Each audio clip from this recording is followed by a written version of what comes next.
And welcome to the Awakened Spirit YouTube channel. My name is Melanie Sheree. I'm a lifelong medium and spiritual teacher, and I am the co-founder of Awakening Sanctuary Academy, the online academy for women's psychic development, and the co-founder of the Awakened Spirit classes, which are beginner psychic development classes where you can learn how to see and heal energy for yourself.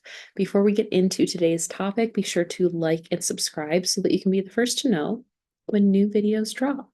Today's topic we are getting into is how to access your intuition. Is it with you all the time? Is it something you have to seek out?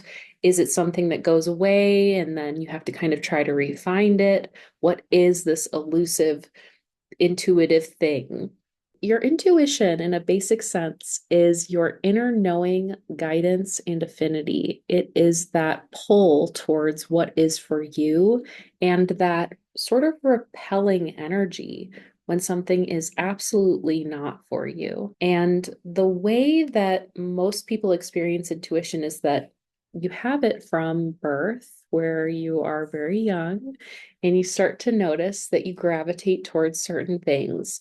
You like playing with certain toys.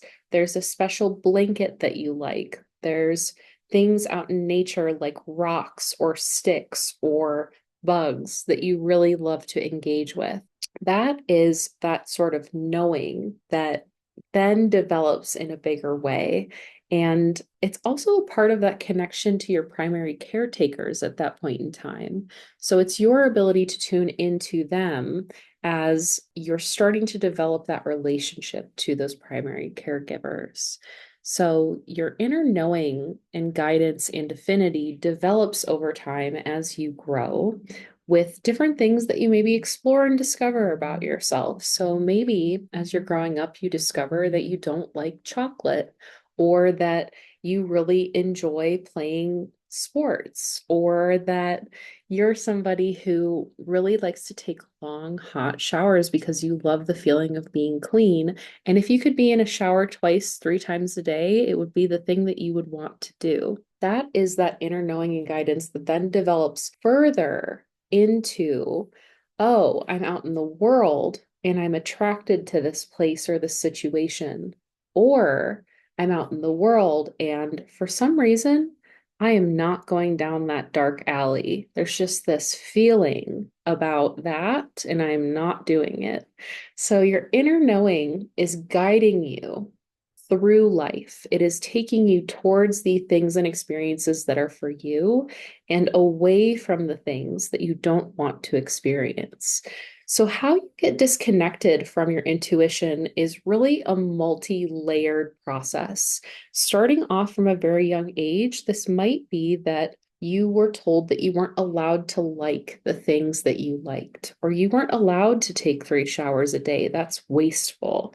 Or you can't dress in your pajamas when going to school. You have to wear these very uncomfortable pants that everybody else is wearing because you have to be presentable. So there's these things that start to kind of come in the way and obscure you from that inner knowing, because society in and of itself is structured to have us kind of conform to a specific set of rules. And a lot of times those rules start to separate us from our sense of really deeply knowing ourselves, especially through schooling and mainstream societal unspoken ways of being. Those things tend to really cut through that sense and connection to your intuitive sense. And especially if you grew up in a household where you weren't allowed to validate your feelings, or your feelings were too much, or they were not acceptable, that can really start to disconnect you from the intuition that your body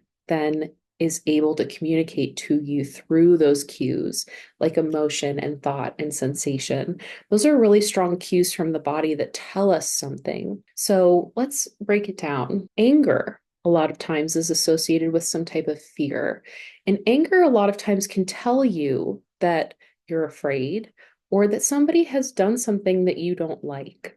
And a lot of times we're told that anger is unacceptable, that we're not allowed to have it, that it shouldn't be expressed, that it's bad, that it's too much. And a lot of times the people that were telling you you weren't allowed to be angry were the ones that were inflicting that sense of fear upon you. So now you have this association with that very normal cue that tells you something very strongly within yourself. And you're sort of trying to subdue it or tell yourself that that anger is bad or wrong. Another thing, sadness. A lot of people are very uncomfortable with sadness. And sadness can tell us about loss. It can tell us about things that we really deeply care about. It can tell us about connections.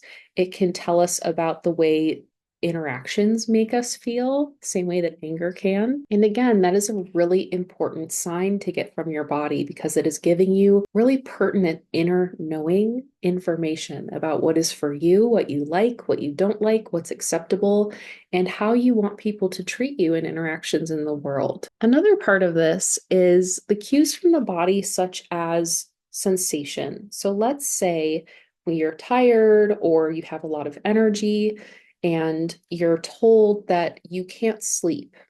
You're not allowed to sleep in, you have to go to school, or you're not allowed to take a nap because we have to get going to this other event.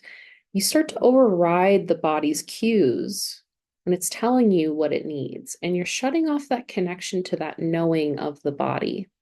And this process, slowly over time, is taking your spiritual information and pulling it out of your body. You are starting to override those body's cues and ignore them. Or you had a lot of energy as a kid, and it was seen as being extremely disruptive for you to get up and run around the classroom, or maybe it was overwhelming for your parents. They didn't want you jumping on the couch and the furniture and running around screaming in the home. And then you're kind of taught to kind of push your energy levels down because they're not acceptable. So now you're not honoring the body's cues for exercise and self-expression and movement. Maybe you're somebody who's very expressive and you were told to kind of make sure that your face doesn't make certain facial expressions. I'm extremely guilty of this. You know, that body language that would kind of tell somebody what you're thinking without saying it. Very, very good at that expression. And a lot of times that's seen as extremely rude. So you're taught to kind of mask that and keep that into yourself. Your language can be filtered, your expression can be filtered, your ability to kind of be in a joyful way in the world can be filtered. Because there's so many different things. So this starts to slowly disconnect you from that sense of your intuitive knowing, and that not listening to yourself or denying yourself, denying what you want is so common. There's so many different experiences in the human experience where we have to seemingly not listen to those things that our inner knowing is telling ourselves. So, easy example. You maybe have a job that you don't like, and maybe you don't like it because of the type of work, or you don't like it because you have a bad boss, or you don't like it because your coworkers are very rude and catty. But for some reason, you feel like you have to stay in that job. And this happens for a lot of people where they find themselves in jobs that do not fit for them. They're not in an affinity with them. But because you have to pay bills and you have deadlines and you have things you need to provide for yourself, you override that knowing that that is not for you, and you keep doing that job even though there's all these other jobs and opportunities and things available, you know, that you could explore or try. We kind of tell ourselves that we can't leave that. So you start to not listen to yourself and deny what you truly want. And you keep going to this job that you hate over and over and over and over. And it slowly but surely is killing you on the inside. And I see that for so many people where they really deeply recognize that their career path is not for them, or that their particular space that they're working in, they've kind of outgrown or they don't mesh with it. Energetically, sometimes what can happen is as your intuitive sense starts to kick on really strongly, that awareness of and communication from your intuition that you're not supposed to be there gets so loud, and it starts to create so much pain and discomfort in the experience of continuing to stay in that job that it becomes absolutely unbearable. So if you find that you're in that space where you're really denying that next step for yourself, your intuition is pushing you through those cues of, I hate getting up, I'm dreading Monday, I can't stand my boss. Oh no, what is this email going to say? I can't take it. I need a vacation. I need to run away from my life. those are all really strong indicators that you are somewhere that you're not supposed to be. Your intuition is telling you that, but you are ignoring it, and it is creating pain and discomfort for you in your lived experience. Another thing that can really disconnect you from your intuition is pain and energy that isn't necessarily yours occupying your energy field. So the way that this happens is we experience something that's painful. And I don't know if you ever heard this, the phrase, the body keeps the score, but really at an energy level, what that's speaking to is that that energetic imprint of that painful experience is lodged as an energy in your energy field, as pain, as invalidation, as that situation that tells you something about yourself or creates a limiting belief. Or there's this sort of energy that's really occupying your energy field that's not yours. So let's say you are somebody who feels a lot of other people's energy. You're very tuned into other people and situations and caretaking and people pleasing and tuned into the collective consciousness. The way that you get tuned into that energy and frequency is by opening your energy field. And when you open your energy field, you bring that energy from other people and situations and the news and global events into your energy field, which starts to occupy your space. When you replace your own energy with the energy of other people, the world, situations, problems, or maybe there's a stuck pain from an experience that you've had that's occupying your energetic space, it's a lot of noise that disconnects you from that sense of being able to access your intuition. So now accessing your intuition goes from really hearing that inner knowing to trying to hear that conversation in a room full of screaming babies. It becomes very difficult. You become extremely disconnected from that deep inner knowing. And this is where people typically come to me and they say, I feel really lost in my progress, in the things that I want for myself. I've lost sight of what brings me joy. I don't know where I kind of want to take myself on my path. Nothing feels exciting for me anymore. That is really that energy that disconnects you from your intuition. All of those things, not listening to yourself, denying what you want, pain energy that gets stuck, or having a bunch of energy in your field that's not yours can really kick you out of your body as a spirit, your spiritual information, your knowing as a soul, your higher self information, your connection to the collective consciousness at a greater level. All of that knowing floats out of your body, or it gets kind of pushed out of your body because it's being occupied by all of this other stuff. And when that happens, you kind of get disconnected from your life and your world and your experience. And this is where I see people that come to me and they're just in a lot of pain and confusion and can't really seem to make the steps towards what they want to experience in the world. They kind of ask that question of, how do I tap into my intuition? How do I re-access it? I get these little glimmers, but then it's gone. It's elusive. I used to have it, but now I don't. Those types of things. So if you feel that way, it can very well be that you're kind of experiencing and living life through some of these different types of energies. Really, what I'm speaking to in all of this is when you are choosing not to listen to and override all of those cues from your body, where you're in a relationship and you're getting all of those cues about why it's not for you and why you don't want to spend time with them and why it feels difficult to relate to that person. Sometimes these are family type interactions as well, where you feel obligated to talk to a parent or connect with a sibling. And every time you do, it's just this hugely uncomfortable experience. And you keep subjecting yourself to that person because they're family. Now, there's a lot of different reasons why we do these things. So choosing to ignore what you already know, choosing to ignore your intuition, those cues from your body that push towards something that excitement, that joy, that alignment, that discovery of something else that's waiting for you. When you think about doing that thing, it lights you up and you're so thrilled, but you keep telling yourself all these reasons why you can't do it. Choosing to ignore that, or choosing to ignore what you already know. Choosing to ignore that you are exhausted and you need rest. Choosing to ignore that you hate your job and you can't stand it. You hate your boss. You hate everything about it. Choosing to ignore that you don't want your partner to touch you or look at you or perceive you. You want them to go on a trip for months at a time so that you can just be alone by yourself.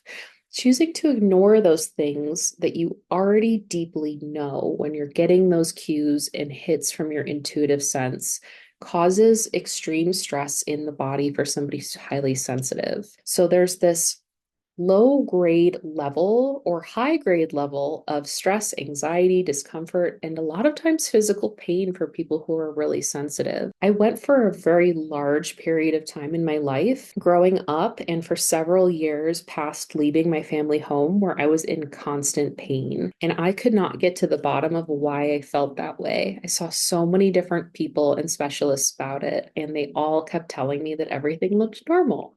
I was ignoring those cues in those hits and telling myself why I couldn't do things, limiting myself. I was stuck in all of this unprocessed pain and experience that I had not moved through. And I kept ignoring those cues that were telling me what was for me and what was not for me. And majorly, a lot of this for me had to do with not owning my sensitivity and not moving towards really understanding that in myself. I was really taught that my sensitivity, my intuition, my knowing, my ability to see things was bad and wrong, and there was something wrong with me. And that was so strong in my space that it created so much pain and unwellness. I actually started losing hair. I gained a whole bunch of weight. I had crazy inflammation in my body. I had brain fog all the time. I was exhausted.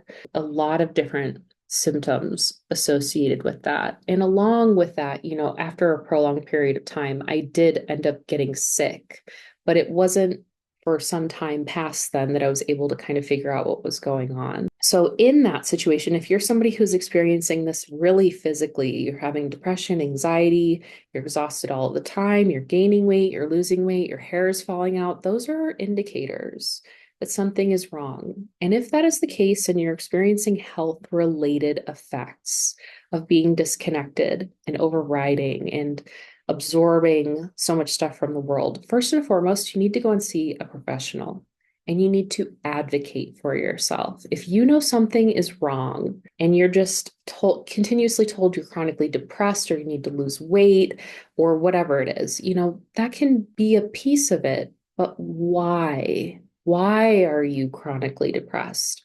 Why are you always anxious? Why can you not put on weight? Why can't you eat?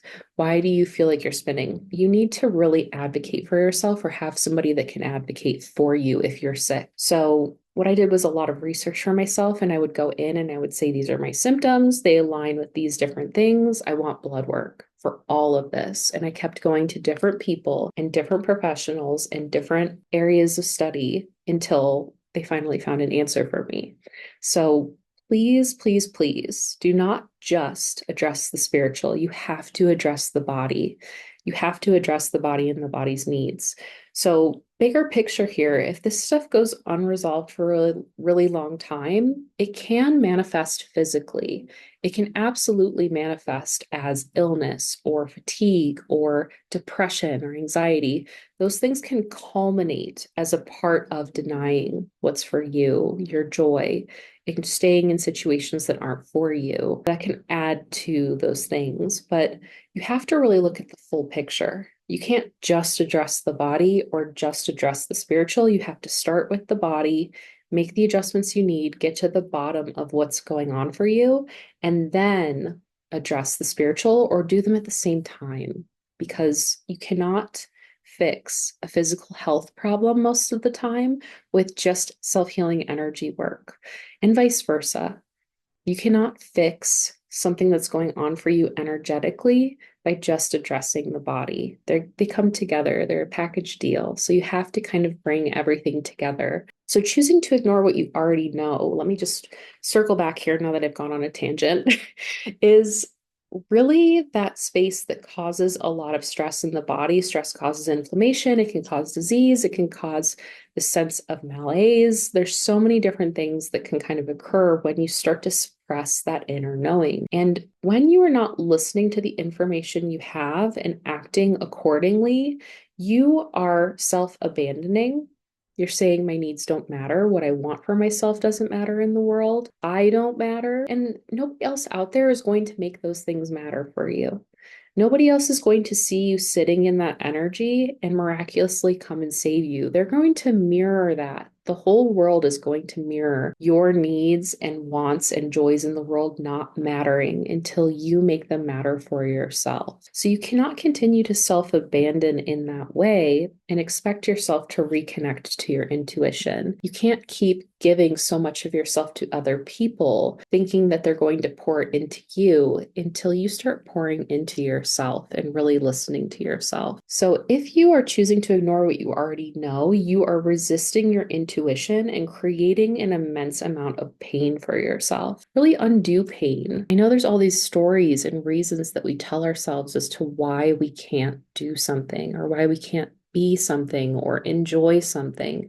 And yeah, there's obviously extremes, like don't go into a mall and yell a threat out into the mall, right? Like that's reasonable. I'm talking within reason. If you love painting, why can't you spend 20 minutes, an hour painting a week? If you love going on walks, why can't you do that for yourself? If you know that you hate Pilates, why are you going for Pilates with your friends, even though you hate it? Why are you doing it? Why are you paying for that membership? Listen to yourself, honor yourself, and act accordingly. And even if we were to break it down into just a simple thing here, let's say that you do not like sushi, but for some reason, you've convinced yourself that you have to eat sushi every single day. Everybody else does it and it's expected of you. And what would people think? And would your family still love you if you didn't eat sushi? I mean, it sounds absurd, right? But we really truly do these things to ourselves. And it is the self-abandonment that really disconnects you from your sense of your inner knowing and that connection between body and spirit. Because when you listen to yourself, you heal that connection to your intuition and you integrate your spiritual information back into your body. You're saying, okay, I'm creating enough safety in my lived bodily waking human experience to bring my spiritual gifts, information, and abilities into my body. You have to make that safety for yourself by listening to yourself and acting accordingly. Lastly, what I want to get on here is that so many extremely smart people get stuck in thinking that you need a reason for something to not be in alignment with you. Let me give you an example here again. Let's talk about intimate relationships. For a lot of people, you might feel like there has to be some sort of blow up event, like a horrible fight or an incident, or where somebody has lied to you or hurt you, some definitive reason why you aren't compatible, or cheating on you, or stealing from you, or doing something horrible before you can decide that you know that it's not in alignment for you. And that is so not the case. If you're truly listening to your intuition and connected to that sense of yourself and really honest with the way that you feel and what you know about how that relationship makes you feel, you don't need that horrific event in order to step out of that relationship or to recognize that it's not in alignment for you. And I see this with so many people in so many different areas of their lives. You know, it could be family, romantic partners, jobs, places where you've really told yourself all of these reasons why it doesn't necessarily make sense for you to not want to be where you are. And the truth of the matter is, once you've realized that you're no longer in alignment with something, the job, the relationship, the family members, the friend group, the activity that you partake in, you have the choice then and there before any catastrophic reason, pain, or blow up has to occur. Nobody has to cheat on you. Nobody has to steal money from you. Nobody has to fire you. There doesn't have to be some crazy drama that occurs at work. But a lot of times, let me tell you how this works. Once you start to recognize that you're no longer in affinity with something, it's not for you, your intuition is really giving you all of the signs and you've been ignoring them. Once you start to become a little more conscious of that, and sometimes not, oftentimes, if you do not take action to course correct, your higher self will create that painful blow up, breakup scenario, that catastrophic event to remove you from that thing that's no longer in alignment for you. And this is why people experience so much pain in the world, because instead of recognizing what's for you and acting accordingly, we'd rather convince ourselves that we can't leave and we can't do something different. Maybe because it's scary, or how are we going to figure that out? There's this sort of limit we've created for ourselves. But once you start to really recognize that something's not an affinity for you, and also sometimes when you find yourself in a situation where you're really out of alignment, those situations tend to blow up in some capacity or another. So if you're somebody who has found yourself really starting to recognize that something's not for you, you need to get very honest with yourself. Are you needing that catastrophic blow up event? Are you needing that person to cheat on you, to lie, to steal your money, for your boss to fire you, for all of your coworkers to turn on you, for this extreme event to occur that's extremely uncomfortable in order for you to find your answer that you don't want to be there? Or can you be honest with yourself that that is not for you and remove yourself and take action before that even has to happen? The choice is yours. You get to kind of create your own reality in this. Oftentimes, I see people who come in for sessions after a blow up or a breakout or, some sort of bigger event and catastrophe that occurs. And meanwhile, they had known for some time that they wanted to leave that situation, but they didn't. And now they're forced by the universe, by spirit, to leave that situation. And they're like, well, why did it happen? It happened and it ended and it blew up in your favor. It always does.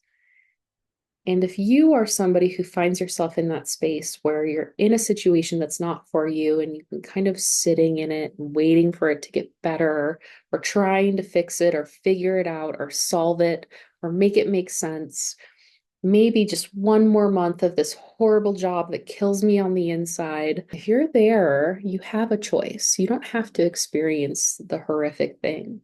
You can create that new path for yourself. And I think there's a lot to be said about being in a relationship and knowing that it doesn't work for you, and being brave enough and strong enough and confident enough in yourself to love yourself and honor what's for you without having to hurt the other person or to deny yourself.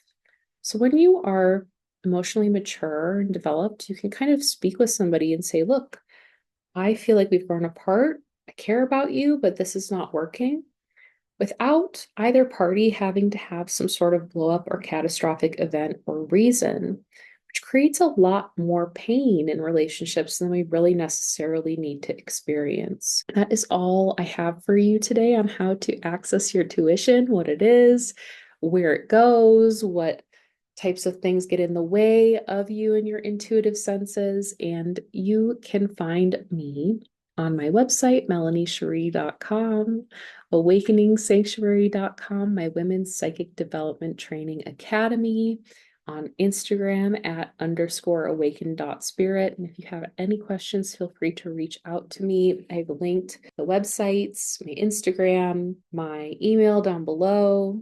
Feel free to reach out anytime. I hope that you are well and that this video is super informative. Care, be kind to yourself, be kind to others, and get out there and heal that connection to yourself by listening to all of those things that are giving you information about your world.